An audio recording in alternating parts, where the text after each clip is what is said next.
Muy buenas noches, amigos, bienvenidos a esta misma semana. Muy buenas noches, Diana.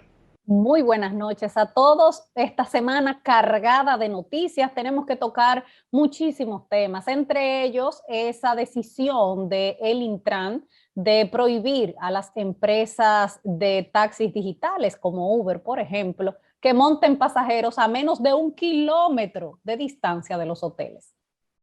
Y además, la corrupción.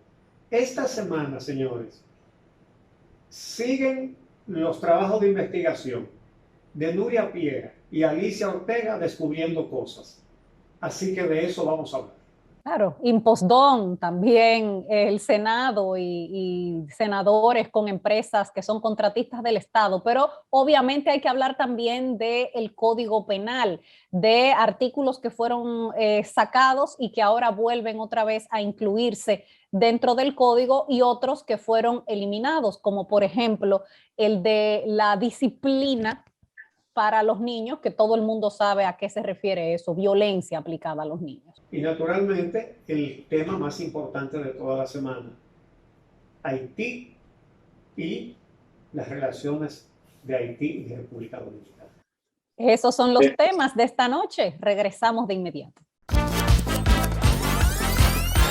Esta misma semana. Bueno, Diana, al principio de este gobierno hubo muchos nombramientos que fueron muy celebrados, el de la Procuradora General de la República, el de la Directora de Persecución del Ministerio Público y otros más. Pero uno que particularmente nosotros criticamos mucho fue el nuevo director del Intran, porque Rafael Arias viene de CONATRA. Entonces, el organismo regulador del negocio del transporte de pasajeros fue puesto en manos de una de las partes, de uno de los competidores. El que debe regular la competencia es uno de los competidores y así lo señalamos en aquella oportunidad. Bueno, ahí está. Acaba de... ellos siempre, los taxistas tradicionales, siempre han tenido problemas con Uber, aquí y en todas partes. Pero ese conflicto ha escalado, sobre todo en las zonas turísticas y especialmente en la zona de Bávaro y Punta Cana, con ataques a vehículos de Uber sobre todo, pero también de otras plataformas digitales, con turistas. Y son incluso a veces hasta los mismos turistas quienes suben los videos de cómo, de cómo los desmontan de los taxis de Uber y de las agresiones, porque son violentos. Sí, sí. Entonces, bueno, lo que ha hecho el Intran es una cosa de verdad que uno no entiende qué tenía en la cabeza el director del Intran cuando decidió limitar los territorios. Él dividió el territorio dominicano. Entonces le prohibió a los taxis de plataformas digitales como Uber y otros, les prohibió recoger pasajeros a 1 kilómetro de cualquier hotel. Es decir, tienen territorios restringidos en la República Dominicana. Eso evidentemente que contraviene la ley de competencia y debe contravenir muchos principios constitucionales y legales. Pero es que el director del Intran viene de CONATRA. CONATRA tiene taxis también, además de guaguas. Y la verdad es que dudamos mucho que eso se mantenga cuando hay acciones legales que cuestionen esa medida. Claro, porque el problema no es solamente que limita la libre empresa, sino que limita la decisión del usuario de cuál transporte quiere usar. Entonces ya eso no queda a facultad del usuario. Obligatoriamente se tiene que montar en uno de los sindicatos que le guste al director de CONATRA. Es decir, no solamente le impide competir a los otros, sino que le quita al usuario la facultad de decidir y sobre todo lo pone en manos de un monopolio. el Intran ha creado un monopolio zonal, ¿verdad? Y los turistas y los dominicanos que vivan cerca de esos hoteles, todos los dominicanos que vivan a 1 kilómetro de ese hotel tampoco pueden usar Uber porque en esa zona no pueden montar pasajeros. Es una cosa troglodita de arriba. Exactamente, no es solamente para el que está hospedado en un hotel, es para cualquiera que esté cerca y obviamente en una zona como Bávaro, Punta Cana, Puerto Plata o Samaná, hay hoteles por todos lados, entonces básicamente en los polos turísticos no pueden trabajar. Bueno, al menos les restringe el derecho al libre tránsito a los usuarios de los taxis, evidentemente. Entonces, esto no creo que se va a sostener en el tiempo, pero la verdad es que el gobierno va a tener que pensarse muy bien qué fue lo que hizo el presidente particularmente, qué fue lo que hizo cuando nombró como regulador a una de las partes. Mira, hay varios nombramientos que han resultado ser muy cuestionables durante esta administración y lo vamos a ver un poquito más adelante cuando hablemos sobre el tema de la corrupción en el próximo bloque, porque es que también el director del Impostón traía su prontuario. Yo diría que hagamos una pausa y cuando regresemos entonces vamos a ver el resultado de los reportajes de investigación que esta semana hicieron tanto Nuria Piera como Alicia Ortega y cómo ponen al descubierto prácticas corruptas. Esta misma semana. Bueno, esta semana la Procuraduría Especializada de Persecución de la Corrupción interrogó a Dan Peguero, director del Impostón, luego de que Nuria Piera hiciera un reportaje de investigación evidenciando una supuesta relación comercial que el director llama alianza estratégica con una empresa que se llama Mía Cargo, básicamente otorgándole a esa empresa el contrato del transporte de paquetes desde el extranjero hacia la República Dominicana y hoy todo en el Impostón es Impostón by Mía Cargo, como si fuera propiedad de Mía Cargo el Impostón. Bueno, hay funcionarios que son muy amigos de hacer negocio con empresas privadas, de enredar al Estado unos negocios donde siempre la empresa privada es la que gana. Un servicio de correo, ¿qué necesidad tiene de asociarse con ninguna empresa privada? ¿Para qué está el director ahí? ¿Para qué está todo el personal pagado por el Estado? Se supone que esa es la función del Impostón, es el Instituto Postal Dominicano. Sí. Entonces, pero no solamente eso, sin licitación, fue un contrato otorgado de manera completamente irregular, pero además cuyo propietario de la empresa está siendo investigado en Argentina por contrabando. Entonces tú le das el negocio de la paquetería internacional a una persona que está siendo investigada por contrabando. En su propio país. Entonces, la verdad es que hay gente que se quiere pasar de lista. No solamente está investigando el Ministerio Público, que ya lo interrogó o lo comenzó a interrogar, sino que la Dirección de Compras y Contrataciones Públicas también tiene una investigación abierta junto con el Departamento de Antifraude de la Contraloría General de la República. No dejan de haber actos que crean sospechas de corrupción, igual que en los gobiernos anteriores. Hoy la diferencia es, mire, se está siendo investigado por 3 instancias. El presidente Abinader dijo hace un tiempecito que tendría que estar loco el que mete la mano con esa procuradora y con esos procuradores adjuntos que hay ahí. Y parece que sí que hay locos. Sí, pero tú sabes que yo no entiendo cómo el director del Impostón no está suspendido a esta hora todavía. Hace casi una semana del reportaje de Nuria Piera. Hay investigaciones en curso. Él no debería estar ejerciendo como director del Impostón hasta que eso no se investigue. Así mismo es. Y eso fue lo que investigó Nuria. Alicia, por su parte, Alicia Ortega, hizo una investigación de legisladores a propósito de lo del bajilito y las exoneraciones y todas esas cosas. Entonces, ella investigó el bajilito porque le dan dinero, dizque para asistencia social, lo cual es una usurpación de funciones, eso no le toca al Poder Legislativo, pero ellos tienen que rendir cuentas del uso que le dan a ese dinero que les regalan para hacer una campaña electoral permanente, además clientelista, con dinero de los contribuyentes.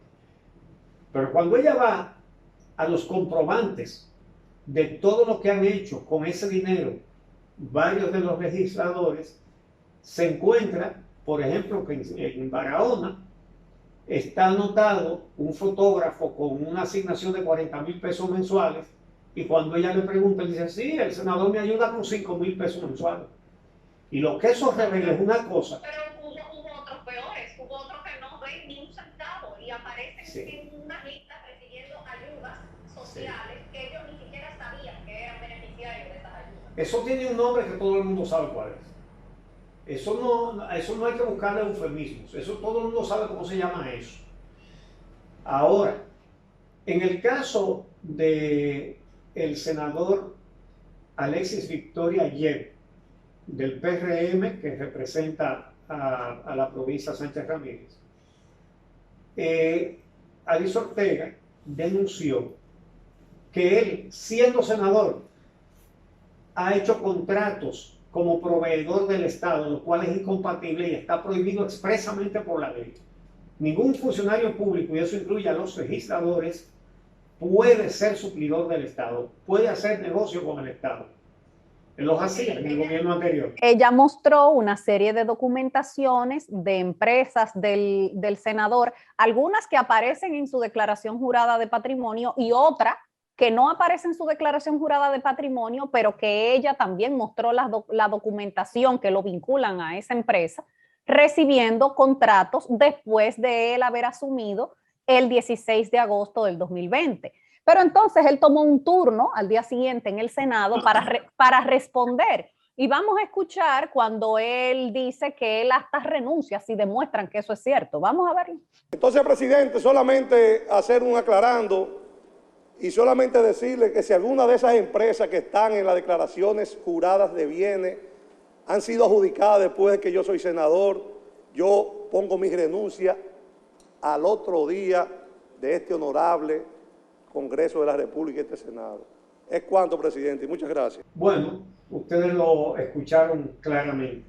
Él dice que solicitó a la Dirección de Compras y Contrataciones que le dé una certificación de que después de que él se juramentó como senador, no ha hecho contratos como suplidor del Estado. Y vamos a ver la respuesta que le dio Alicia Ortega. Porque esta es la información que recibimos en la Dirección de Compras y Contrataciones. Una tabla de Excel con un resumen de los contratos de Dronena S.A. Ahí claramente vemos 2021, un contrato 45.7 millones para la adquisición de equipos médicos. Cuando se mira el detalle, ¿ok? Aquí viene el detalle, aparecen todos los contratos con el año y la fecha de aprobación, según datos de Compras y Contrataciones. Es de ahí que aparece este contrato, mírenlo aquí, 2021, Dronena, 13 de abril 2021. No lo digo yo, lo dice Compras y Contrataciones. Bueno, a esta novela solamente le falta el capítulo final. La renuncia. Sí, va a cumplir lo que él dijo. Sí. Exactamente, porque además él dice que él ha pedido a Compras y Contrataciones esa certificación y en la respuesta de Alicia Ortega le dice que esos papeles no se lo inventó ella, se los dio Compras y Contrataciones. Compras y Contratación. Es decir, que al preguntarle a Compras y Contrataciones le van a decir lo mismo si aquí dice que usted ha seguido haciendo negocio con el Estado. De manera que ya veremos qué va a pasar. Lo cierto es que todo esto se desprende de los autoprivilegios que se dan los legisladores.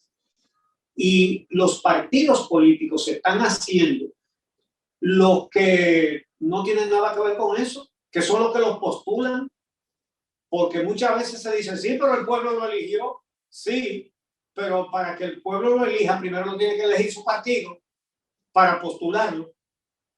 Entonces, los partidos deberían darle una explicación, sobre todo comenzando por el PRM, que es el que más legisladores tiene en problemas de ese y de otro tipo, pero que es. De manera que ellos están como si no fueran con ellos. Quedó entonces evidenciada la realidad. Vamos entonces a hacer una pausa, Diana, y regresamos con el Código Penal. Esta misma semana. Bueno, Diana, y quedaron fuera del Código Penal las pelas a los niños. Sí, pero no sin pataleta, porque hubo pataleta de varios diputados que querían que se mantuviera esta práctica en República Dominicana y que te salen con argumentos como que a mí me criaron a pela y yo salí muy bien. No, usted no salió bien. Usted Sí, cree que usted salió bien, pero usted no salió bien. El hecho de que el simple hecho de que usted esté defendiendo que a un niño se le dé golpe indica que usted no salió bien. Exacto. Pero déjame decirte que mucha gente dice, sí, la educación de antes era la buena y hay que corregir a los niños. Claro que a los niños hay que corregirlos, pero no a golpes. Claro. Y entonces se defiende que esa es la fórmula ideal y tenemos un país violento, Claro, una población violenta. Señora, sí. por cualquier quítame esta paja, matan a una persona en una discusión en un parqueo porque un carro rozó al otro. Claro, Lo vemos a cada rato. porque tradicionalmente lo que se le ha enseñado a nuestros hijos, que después se convierten en hombres y mujeres, es que los problemas se resuelven a golpes. Exactamente. Porque eso es lo que han aprendido en sus hogares. Entonces, en algún punto, la sociedad dominicana tiene que romper con eso. Y llegó el momento de romper ya con esa práctica. Entonces, tú sabes que para tratar ese tema, UNICEF, es decir, el Departamento de las Naciones Unidas para la Protección de la Infancia, asesoró a la Comisión Bicameral y trabajó 2 meses con ellos y aceptaron todo lo que UNICEF dijo. Uh-huh. Y obviamente UNICEF es un organismo de las Naciones Unidas que traza sus políticas basadas en estudios científicos, en este caso psicológicos, conductuales, en fin. Y se sabe el efecto dañino que hace la formación de una persona, el hecho de que lo corrijan de golpes desde chiquito. Y de ahí salen nuevos maltratadores. Entonces, ¿qué es lo que pasa? Que la señora Rosa, la doctora Rosa Alcarte, representante de UNICEF en la República Dominicana, asesoró con todas las herramientas científicas que ellos tienen y quedaron en que eso no se podía, es decir, que no se podía legalizar el maltrato físico a los niños. Bueno, por ello lo hicieron, porque hay diputados que dicen, no, a mí me criaron así. Y la verdad es que ellos no son el mejor ejemplo muchas veces. Entonces, ella estuvo 2 meses trabajando con ellos y después fue una sorpresa para UNICEF que pusieran ese artículo. Entonces, los diputados aceptaron todas las observaciones y protestas que hubo de profesionales de la conducta. Sí, pero óyeme, no solamente de organismos como UNICEF, que le encanta decir que eso es una agenda internacional. CONANI de República Dominicana también lo pidió. Sí, no, pero eso de decir, UNICEF quiere trazarle una agenda. ¿Pero qué es lo que es UNICEF? Un grupo de conspiradores. Ese es el organismo mundial para protección de la niñez. Por el bienestar de la infancia. Y lo dicen como si estuvieran denunciando que eso es barbecue el que está imponiendo una agenda. Pero óyeme, es que hubo algunas reacciones que dan ganas de llorar de algunos de los legisladores. Y por ejemplo, recuerdo la reacción de Elías Huesín Chávez, que la recogieron varios medios de comunicación. Él decía que ahora queda la puerta abierta para que en una familia en nuestro país los padres no puedan corregir como tradicionalmente se ha hecho en República Dominicana. Exactamente, eso es, de eso se trata, de que se acaben los correazos, por Dios, señor, es de eso que se trata. Que se termine ya con esa práctica nociva que convierte a la sociedad en violenta. Señores, esos atavismos. Había gente aquí, y todavía aparecen algunos, que para ponerle castigo a un niño, lo ponen con las rodillas sobre un guayo al sol. Eso es tortura. Lo que hacen eso dan para la 40. Entonces, hoy en día es de verdad inconcebible que haya cerebros que consideren que eso es educar a una persona. Claro, si usted solamente tiene autoridad con una correa o una chancleta en la mano, permítame decirle que usted no tiene ninguna autoridad. Entonces, oye, dice Darío Zapata del PRL, diputado del PRL, no vamos a permitir que miembros de organismos internacionales como la UNICEF quieran imponer una agenda al Congreso Nacional. Repito, oye, que no le peguen a los niños. Una pandilla. O sea, ¿queremos seguir teniendo permiso para golpear niños? Exacto. Dice Amado Díaz, también del PRL, es lamentable que se vea así, que son los organismos internacionales que están trazando la pauta del Congreso. Otra vez, como si eso fuera malo. Tú sabes que los dictadores y los gobiernos autoritarios, porque aquí hemos tenido dictaduras y supuestas democracias que son más autoritarias que algunas dictaduras. Y siempre los dictadores se empeñan en demostrar que las Naciones Unidas son enemigos, que los derechos humanos son enemigos, porque cada uno quiere violarle los derechos a los ciudadanos de su propio país y que nadie se meta. Los organismos de Naciones Unidas y los organismos de derechos humanos son una protección para la población de cada país. Y Wesley Chávez dijo lo que tú dijiste, es decir, que sí, ahora quieren seguir teniendo permiso para dar correazo. ¿Tú sabes lo que agregó? Dice, ahora no se va a poder ni mirar mal a los niños. Oiga, qué perla. Miren, señores, y no, hubo uno, ahora no recuerdo cuál fue, que dijo que de República Dominicana se iba a convertir como esos países donde le llaman hasta el 911 a un papá. Cualquiera creería que las cárceles de los países desarrollados están llenos de papás que dieron un correazo. No, no están llenas las cárceles. ¿Por qué? Porque no lo hacen. Y los niños se crían, y se crían bien, y hay menos violencia que en República Dominicana. Y la diputada Fiordalisa Peguero del PRD evidencia que no entendió, porque ella dice, el que quiera criar a su muchacho como quiera que lo críe, pero a mí no me pueden impedir que yo corrija al mío. ¿Y quién le ha dicho a ella que se está impidiendo que corrijan a los niños? Que no lo hagan con violencia. Se está diciendo que es ilegal corregirlos a golpes. Claro.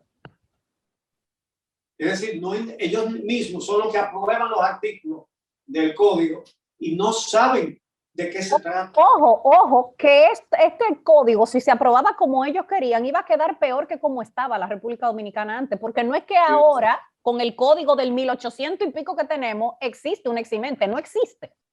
En el código dominicano no existe un eximente que te permita golpear, y ellos querían establecerla. O sea, ellos querían meter eso en el código, algo que ni siquiera estaba en el código del 1800, señores. Exactamente. Así es la cosa. Vamos a hacer la pausa y regresamos con el tema de la semana. Los problemas dentro de Haití y los problemas entre Haití y la República Dominicana.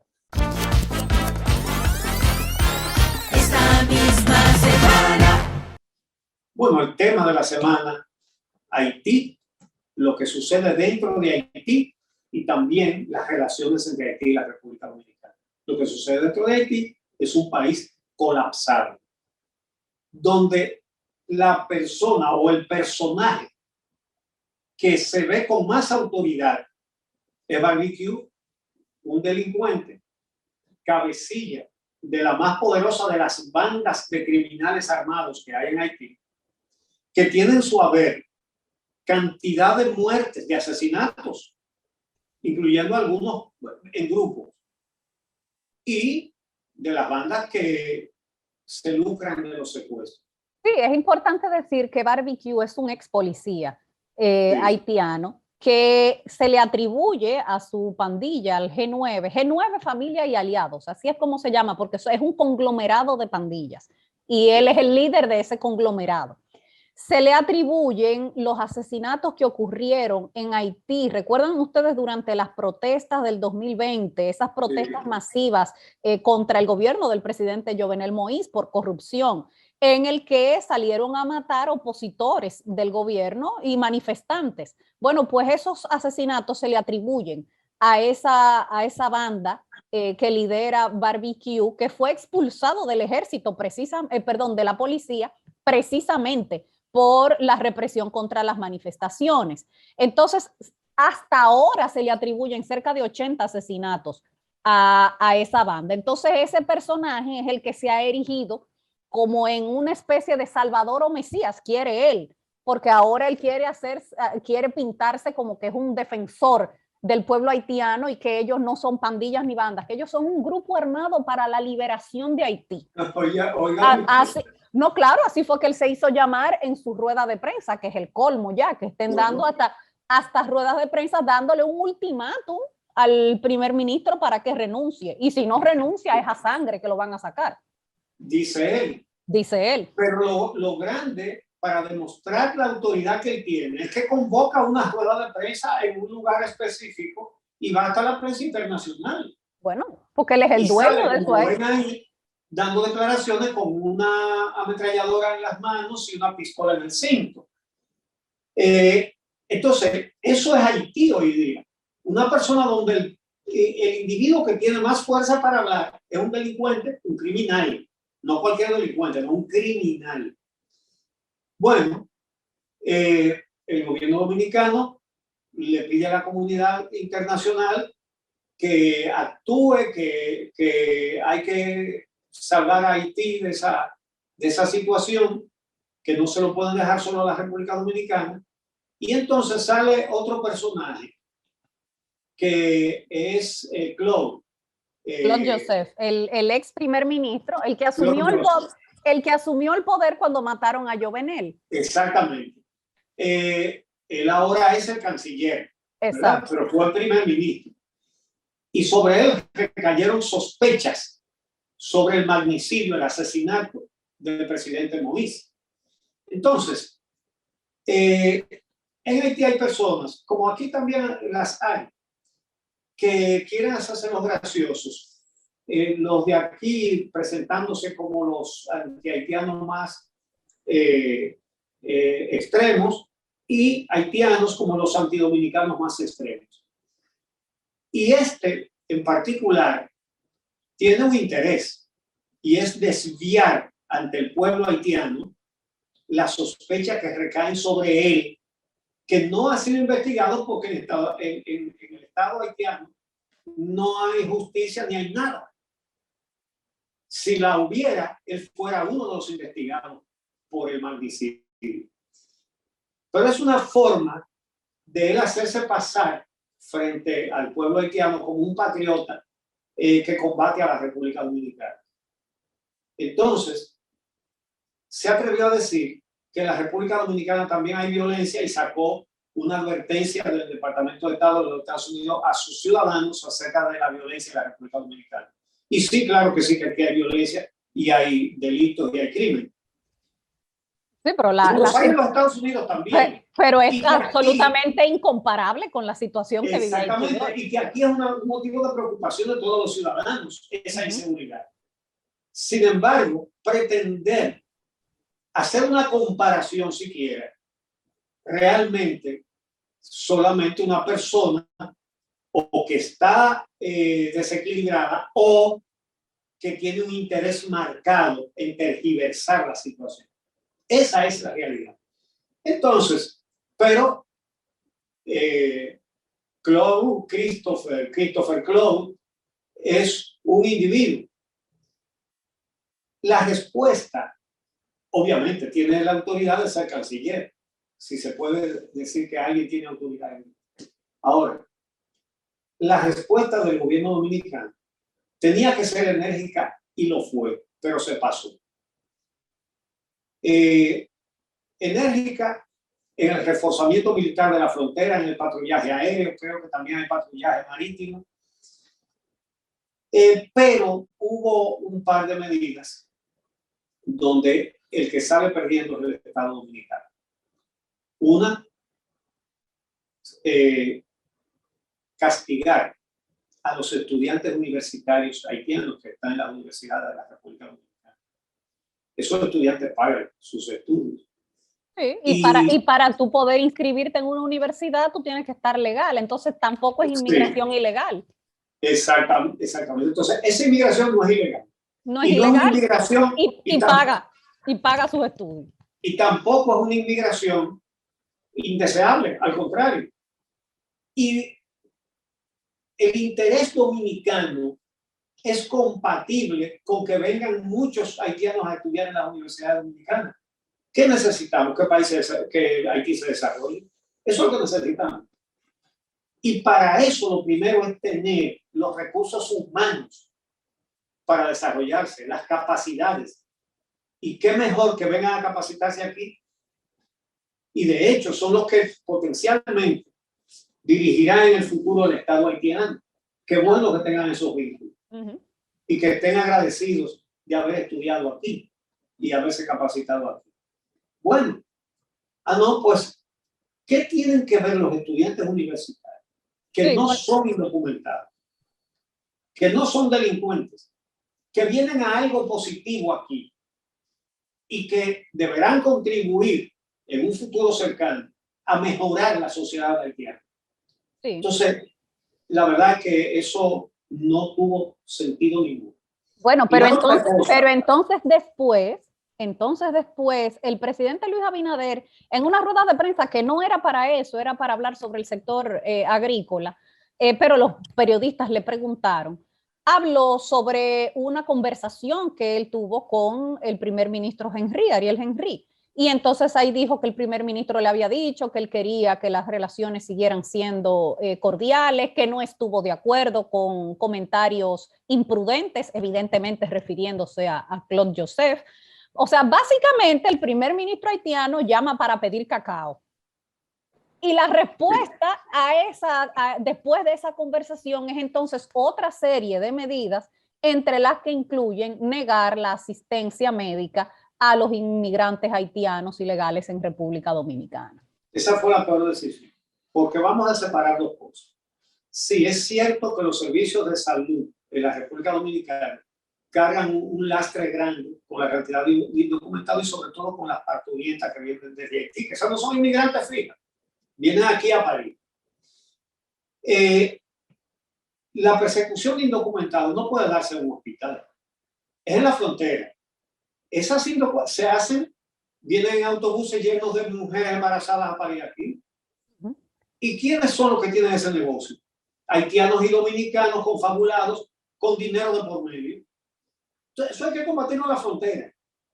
Cuando a un hospital llega un ser humano, usted no le puede decir a los médicos que le digan, no, yo no lo voy a atender. De hecho, el Colegio Médico Dominicano se pronunció sobre ese tema. Waldo Ariel Suero, su presidente, dijo que ellos van a seguir cumpliendo con su juramento hipocrático de atender al que necesite la atención médica, que es en la frontera que hay que atajar la inmigración ilegal.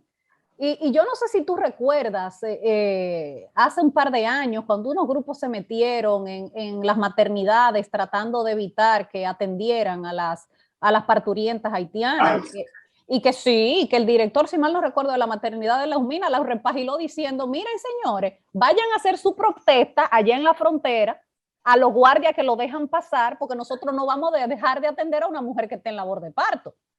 Claro. Entonces, además, es una medida que es de difícil o imposible aplicación en República Dominicana, porque ¿qué es lo que van a hacer? ¿Van a militarizar los hospitales? ¿O van a empezar a pedir identificación a todo el moreno que llegue a un hospital? Exacto. ¿O lo van a poner a decir perejil? Entonces, hay una situación. El único control que se puede establecer, bueno, aparte del control físico de cerrar esa frontera, que tiene que permanecer así, La otra forma, y es la más eficiente de todas, es ir a los empleadores, porque esos puestos de trabajo que ocupan los haitianos deberían ocupar los trabajadores dominicanos. Pero resulta que el trabajador dominicano le exige al empleador que lo ponga en la seguridad social. Sabemos que en los programas de pensiones y de atenciones médicas, el empleado pone una parte, el empleador pone la otra parte y el Estado también, ¿verdad? Bueno, pero el que pone inmigrantes haitianos que no conocen sus derechos y a veces y a menudo no se atreven a reclamar sus derechos laborales, entonces no paga nada. Y es por ahí por donde se le da donde duele a la inmigración indocumentada. Sí, y Es mira, ahí donde se le da. en términos diplomáticos, contraproducente ante el pedido y el llamamiento que está haciendo la República Dominicana a la comunidad internacional. Porque Claro. si tú le estás diciendo a la comunidad internacional, vengan, ayuden a Haití, vengan, ocúpense, vengan, metan la mano, pero al mismo tiempo tú agarras y dices, y al estudiante no va a haber visa, y al que necesita atención médica no se la vamos a dar, ¿cómo queda la República Dominicana? En definitiva, ¿Cómo queda? Ahora, lo otro que ha sido también muy comentado esta semana ha sido el movimiento militar de aeronaves norteamericanas en territorio dominicano, en un momento en que ya el secuestro de los misioneros lleva casi un mes. Entonces, no sería descabellado pensar en una misión de rescate, porque los Estados Unidos lo han hecho muchas veces antes en otros lugares, han hecho misiones para rescatar ciudadanos norteamericanos que han estado retenidos, secuestrados o en alguna situación similar. Pero eso entra todo dentro del campo de la especulación. Según el Ministerio de Defensa, esos helicópteros Black Hawk que estuvieron sobrevolando en Puerto Plata fue única y exclusivamente para reabastecerse. Ahora, ¿qué buscaban en esta área del Caribe? No lo sabemos.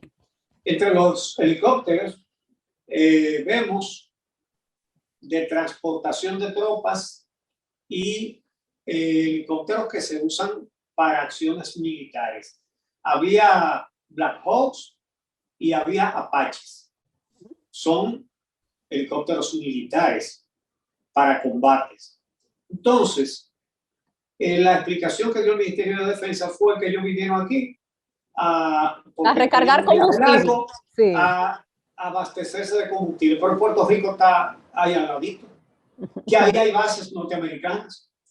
Entonces, esto puede ser un mensaje simbólico. Estamos aquí, estamos cerquita de ustedes, ¿verdad? A ver si sueltan a los misioneros. Y Estados Unidos, el mismo presidente Biden dijo que a esos misioneros los van a llevar a su casa en Estados Unidos. Es posible que sea una advertencia sin hablar. Suéltenlo porque ya estamos aquí al lado. Y si no lo sueltan, van a enfrentar entonces consecuencias. Si Estados Unidos entra a Haití a rescatar a esa gente, no es verdad que se van a quedar en Haití, porque en Haití no hay petróleo, en Haití no hay oro, en Haití no hay esmeraldas, no hay diamantes, entonces no se van a quedar ahí. No se van a quedar. Bueno, pero estamos muy pendientes. La frontera se ha mantenido militarizada durante todos estos últimos días, se ha reforzado el patrullaje, eso es correcto, porque toda esta situación de inseguridad en Haití puede llevar a que más personas quieran cruzar en este momento la frontera. El presidente dijo que si tenía que poner en una balanza comercio y seguridad, la seguridad iba primero. Así que, sí, así que seguiremos con el ojo puesto en la frontera dominico-haitiana. Se ha acabado el programa por el día de hoy. Nos volveremos a encontrar nuevamente el próximo sábado aquí en esta misma semana. Y que tengan mañana un excelente domingo disfrutándolo en familia.